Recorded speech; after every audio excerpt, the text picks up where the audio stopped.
Germans don't celebrate Thanksgiving, but they celebrate Christmas half the winter. Starting at the end of November with the first of Advent, it culminates on January 6th, Heilige Drei Könige, Three Kings Day or Epiphany, which is the Eastern Orthodox Christmas, but Germans figured it's another holiday, we'll take it. Welcome to Expat Chatter. This is Brenda Arnold. If you have children, you are required to create a so-called Advent calendar for each child. This is a Christmas-themed wall hanging with 24 little pouches for treats, one for each day between December 1st and 24th. Think about that for a moment.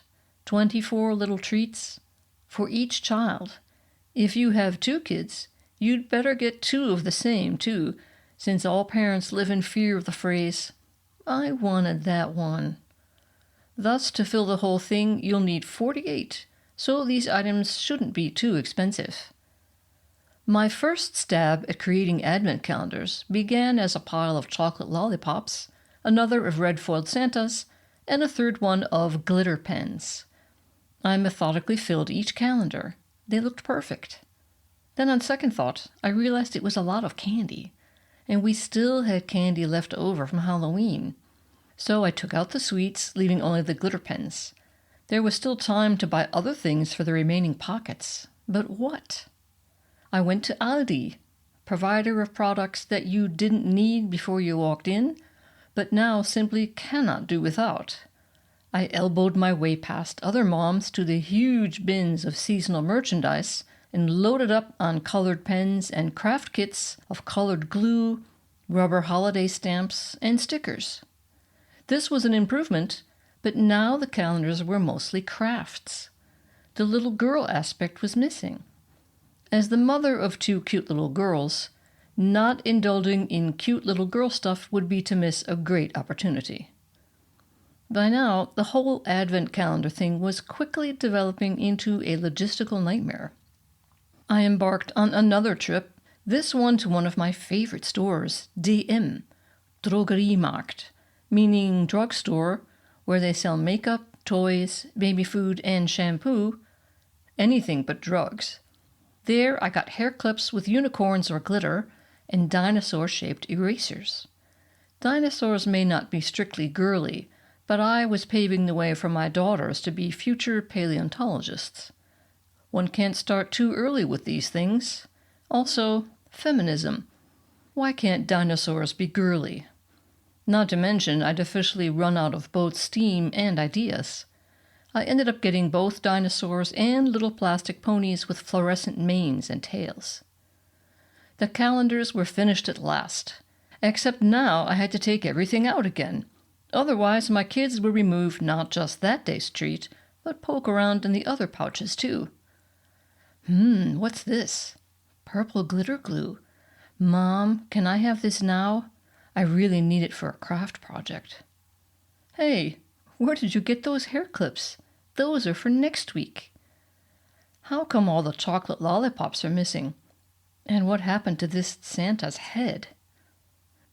When December 1st finally arrived, the first day of the Advent calendars, it was suddenly a lot easier to get the girls out of bed for school. The first thing they would do is head straight for the calendar. But it also meant playing Santa every evening, too. Once the kids were in bed, I could finally relax on the couch to watch the news. But just as I started to nod off, it would hit me. The Advent calendars. I would jump up off the couch to fill the next day's pocket. By December 25th, my kids would have had 24 mini Christmases.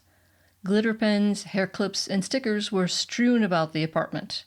Soon they would be found under the beds, between the sheets, and in the silverware drawer. I would discover rubber-stamped shopping lists and fairy stickers on my calendar, wallet, and theater tickets.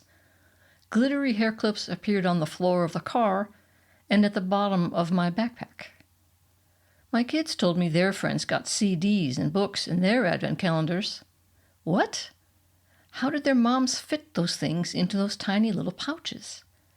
And what was left to give them for Christmas? Maybe a motorcycle? A trip to the moon? The Advent wreath is also mandatory. Beginning mid-November, they start to appear in all the stores. One candle is lit for each of the 4 weekends of Advent. There's also a little poem describing this ritual. Advent, Advent, ein Lichtlein brennt. Erst eins, dann zwei, dann drei, dann vier, dann steht das Christkind vor der Tür. Advent, Advent, a little light burns. First 1, then 2, then 3, then 4. Then the Christ child is at the door. All this, and Christmas hasn't even arrived. The Christmas season is one long drum roll, and the cymbals don't clash until January 6th. That's a full 37 days of Advent this, Christmas that, and why do we get that day off in January again? If I had known about the German Christmas tradition before I moved here, I would have come sooner. Thanks for listening, and if you like the podcast, why not forward it to a friend? Thank you, and see you next time.